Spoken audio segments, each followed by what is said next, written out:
नमस्कार, मैं सोहनलाल। आज हम भारतीय चित्रकला के इतिहास में जैन चित्र शैली का अध्ययन करेंगे। इससे पूर्व अजंता चित्र शैली का अध्ययन किया था। इसके अंतर्गत भारतीय चित्रकला के अंतर्गत अजंता चित्र शैली 200 ईसा पूर्व से 600 ईस्वी तक का चित्रण कार्य हुआ। इसके बाद में अजंता के चित्रकार या ये कहें कि भारतीय चित्रकारों ने इधर उधर घूम करके यानी चित्रण कार्य प्रारंभ किया। उन चित्रकारों ने वो राजाश्रय प्राप्त नहीं हुआ या जिस प्रकार के अजंता में जो सुविधाएं उनको थी वो सुविधाएं नहीं मिली, जिस कारण से उन्होंने वो चित्रण कार्य छोड़ दिया।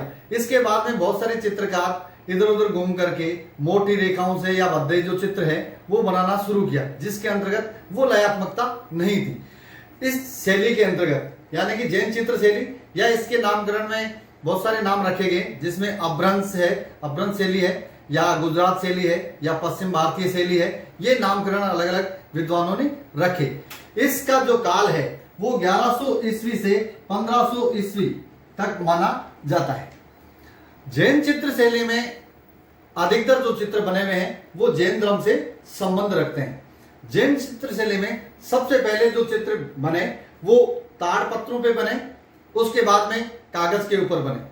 ताड़ पत्रों में जो ताड़ का जो वृक्ष होता है उसके पत्ते इकट्ठे करके उन पत्तों को चित्रण योग्य या लिखने योग्य जो बना करके उन पे चित्र बनाए गए हैं। ताड़ पत्रों पे एक तरफ लिखाई की जाती थी और एक ब्लॉक में जैसे एक बना हुआ है तो आधे में लिखाई होती थी और आधे में चित्र बनता था। इस प्रकार से वो ताड़ पत्र चित्रित किए जाते थे और साथ में उनके साथ में लिखा जाता था।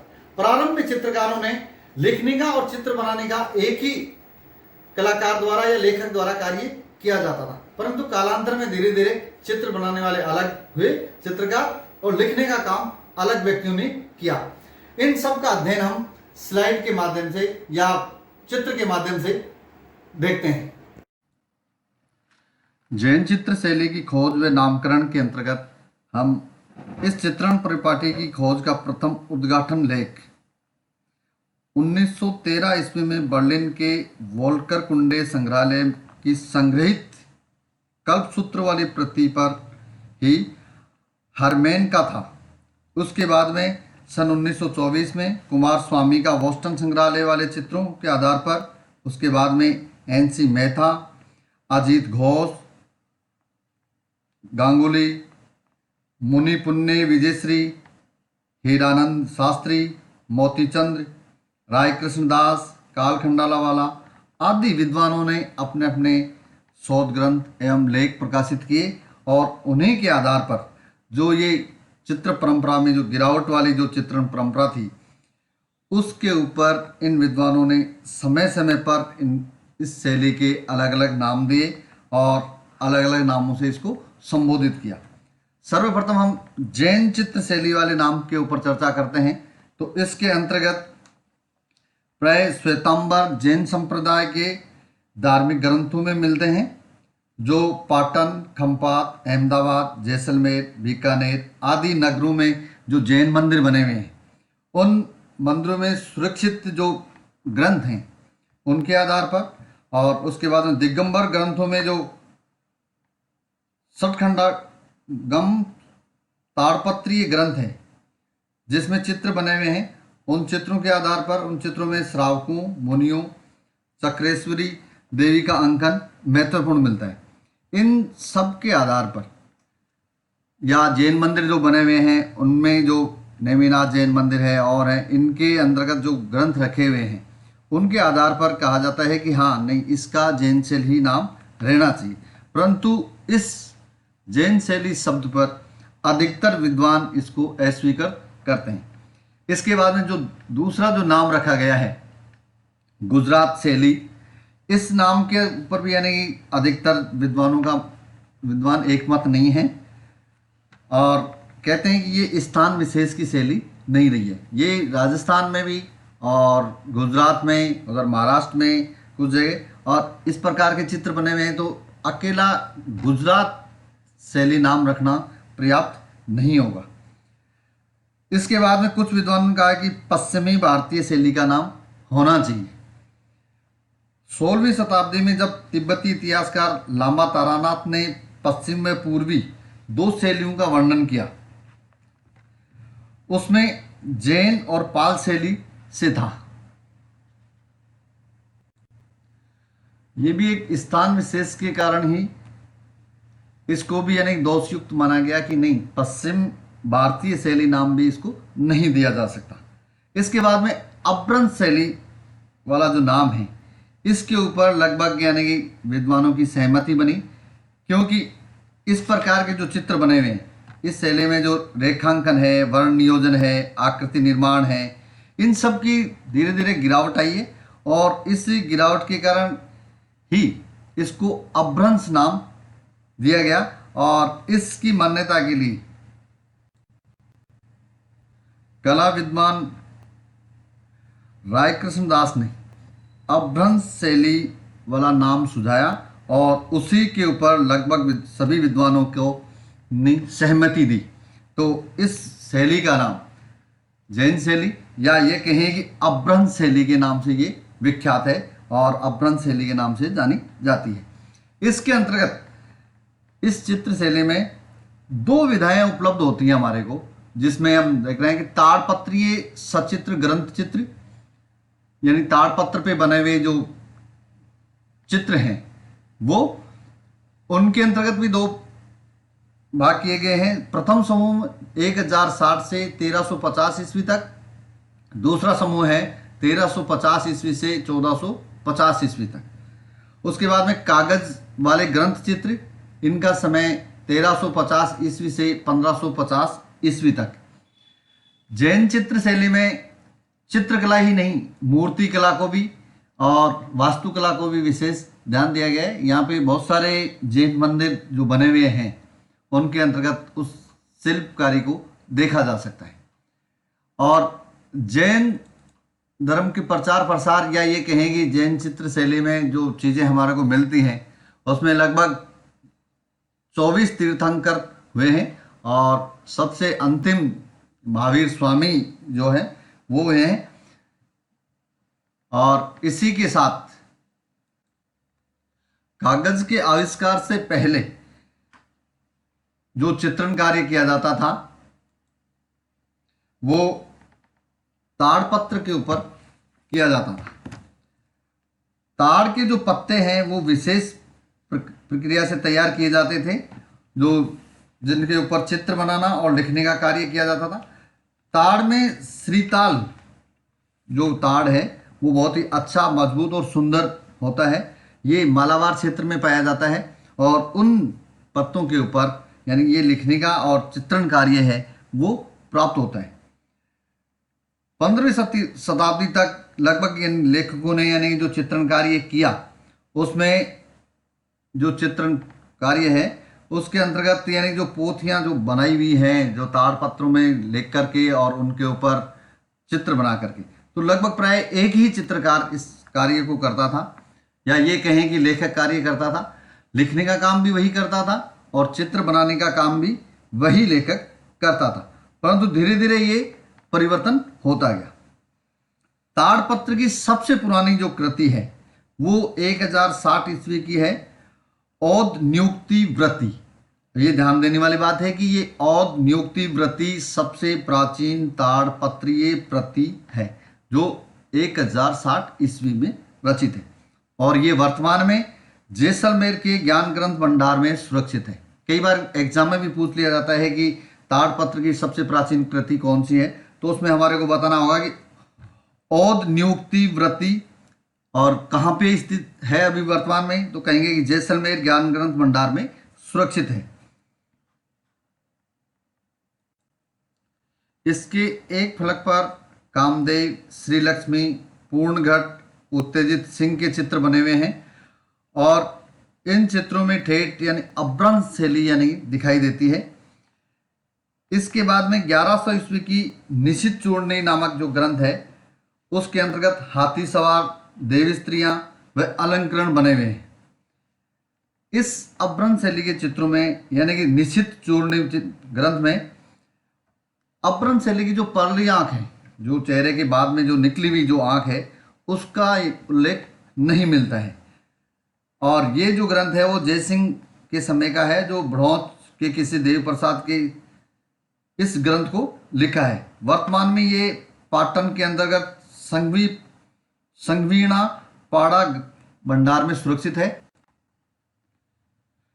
1127 ईस्वी का ही महावीर चरित्र जो ग्रंथ है, उसके बाद में 1127 की अंगसूत्र, 1143 की 10वें कालिक लघुव्रती। इस ग्रंथ के अंतर्गत जैन मुनि को श्रावकों से बात करते हुए यानी वार्तालाप करते हुए दिखाया गया है। 1161 का औद नियुक्ति व्रती, ये जैन ग्रंथ भंडार घाणी बड़ौदा में है। 1216 ईस्वी का कल्पसूत्र जो जैसलमेर के ग्रंथ भंडार में यानी सुरक्षित है। 1237 का महावीर चरित्र, इसमें बौद्ध भिक्षुकों और राजाओं व श्रीदेवी के चित्र यानी विशेष दर्शनीय हैं। 1241 का नेमिनाथ चरित्र, इसमें अंबिका देवी, नेमिनाथ आदि के दरबार के जो चित्र हैं वो बने हुए हैं। ये ग्रंथ अभी वर्तमान में खम्पात के शांतिनाथ भंडार में सुरक्षित है। 1242 का ही चित्र त्रिवष्टिक सलाका पुरुष चरित्र जो हेमचंद्र द्वारा यानी चित्रित है। 1256 का कथा रत्न सागर, ये पार्श्वनाथ श्रावक और श्रावकियों के चित्र इसके अंतर्गत बने हुए हैं। ये भी ग्रंथ पाटन के अंतर्गत सुरक्षित है। 1260 का सावक पंडी कम सुतचूर्णी, ये ग्रंथ वर्तमान में यानी बोस्टन संग्रहालय अमेरिका में यानी संग्रहित है और इसके अंतर्गत ये आहड़ और कुछ उदयपुर के समीप का जो दृश्य है वो इसमें चित्रित है। उसके बाद में 1279 का जो है कालकाचार्य कथा, ये पाटन के अंतर्गत सुरक्षित है अभी वर्तमान में। और 1288 का स्वाहु कथा, इस चित्र के अंतर्गत लगभग 23 चित्र हैं जिसमें नेमिनाथ के विवाह का दृश्य और सुभाव मुनि को यानी आकृष्ट करती स्त्रियों के यानी दृश्य विशेष रूप से चित्रित हैं। इसके बाद में जो द्वितीय समूह के जो चित्र बने हुए हैं जो 1350 से 1450 ईस्वी तक के हैं, जिसमें 1370 का कल्पसूत्र व कालकाचार्य कथा का जो चित्र है और 14वीं सदी के जो चित्र हैं, 14वीं सदी का जो कल्पसूत्र और चित्र जो बना ग्रंथ जो बना हुआ है, यह ईडर में सेठ आनंद जी मंगल जी ज्ञान भंडार में सुरक्षित है। और 14वीं सदी का ही कल्पसूत्र जो ग्रंथ है वो अहमदाबाद के साराभाई नवाब के संग्रह में है। और जो साराभाई नवाब के संग्रह में जो ग्रंथ कल्पसूत्र है उसमें सबसे पहले सोने का प्रयोग किया गया है। जैसे कई बार पूछा जाता है कि ताड़पत्रीय जो ग्रंथ हैं उनके अंतर्गत सोने का प्रयोग कौन से ग्रंथ में किया गया है, तो उसके लिए हम कहेंगे कि कल्पसूत्र जो 14वीं सदी का चित्रित है उसके अंतर्गत। और वर्तमान में अहमदाबाद के साराभाई नवाब के संग्रह में जो है उसी ग्रंथ के अंतर्गत सबसे पहले सोने का प्रयोग किया गया है यानी स्वर्ण रंग का प्रयोग किया गया है। उसके बाद में 14वीं सदी का कल्पसूत्र, महावीर चरित्र, शारदा शतक, प्रकरणवर्ती साह आदि ग्रंथ चित्रित किए गए।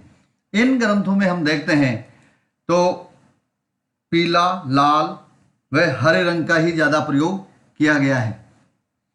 ये जो कालकाचार्य और कल्पसूत्र के नाम से जो ग्रंथ बने हुए हैं, कल्पसूत्र और कालकाचार्य कथा के ऊपर, कालकाचार्य कथा की हम बात करते हैं तो उसके अंतर्गत एक विशेष दिखाई देता है जिसमें कालकाचार्य जैन मुनि हैं और जैन मुनि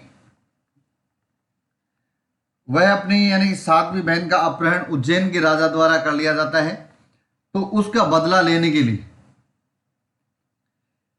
वो सख्त राजाओं से यानी संपर्क साधता है, जो दिखाया गया है कई जगह, हम इन चित्रों के माध्यम से भी देख सकते हैं कि अपनी बहन का जो अपमान का बदला लेने के लिए शक राजाओं से यानी बातचीत करते हुए भी उनको दिखाया गया है। ये इस चित्र के अंतर्गत यानी कि वार्तालाप करते हुए उनको दिखाया गया है। कि हाँ, शक राजाओं के साथ में कालकाचार्य किस प्रकार से यानी विचार विमर्श कर रहे हैं कि उनकी बहन जो है उसका उज्जैन के राजा के द्वारा अपमान किया है, तो उसका बदला किस प्रकार से लिया जाए। ये जो जैन चित्र हैं उनके अंतर्गत कुछ कागज के ऊपर बने हुए भी चित्र हैं। ये शक राजा से मुनि कालकाचार्य की भेंट जो कल्पसूत्र और कल्पसूत्र में कालकाचार्य जो कथा है वो चित्रित की गई है। और जैन पेंटिंग्स में चित्र के साथ में कुछ वो अपनी लिखावट भी यानी कि उसमें रहती थी, लिपिबद्ध होते थे। प्रारंभ में ये चित्र लिखने का और चित्र बनाने का एक ही व्यक्ति करता था। उसके बाद में धीरे धीरे कालांतर में चित्र बनाने के कार्य अलग व्यक्ति करने लगे और लिखने का काम अलग करने लगे, क्योंकि उससे ये होता था कि हाँ, चित्र जिसने बनाया उसने लिखा, परंतु कई जगह सुंदर चित्र जो नहीं बनते थे, जो हास जो हो रहा था इस पेन कला इतिहास में, तो उन्होंने उसको वापस संवारने की कोशिश की। कागज वाले जो ग्रंथ चित्र बने हुए हैं, या ये कहेंगे कागज वाले सचित्र ग्रंथ चित्रों की जो सूची की यदि हम बात करते हैं तो उसके अंतर्गत भी कल्पसूत्र, कालकाचार्य कथा, संग्रहणी त्रिपिटक, और उसके बाद में उत्तराध्ययन सूत्र, बसंत विलास, कल्पसूत्र, ये जो चित्र हैं, ये ग्रंथ चित्र हैं, वो चित्रित हैं और वो लगभग 15वीं शताब्दी के अंत तक और 16वीं शताब्दी के प्रारंभ तक इनका कार्य चला है। इस शैली के अंतर्गत जो लिखने का और चित्र बनाने का जो सीमांकन था वो काफ़ी छोटा हुआ करता था, क्योंकि या तो उन्होंने ताड़पत्र पे बनाए तो ताड़पत्र की साइज कोई ज़्यादा विशेष बड़ी नहीं है और एक परिधि के अंतर्गत ही इनको लिखने का और चित्र बनाने का कार्य मिलता था। उसके साथ ही इनका जो संयोजन है वो काफ़ी भीड़ भाड़ युक्त नहीं है। कहने का मतलब कि 2, 3, 4 यानी मानव आकृतियों के चित्र ही इसमें बने हुए हैं और कुछ अलंकरण का प्रयोग किया हुआ है।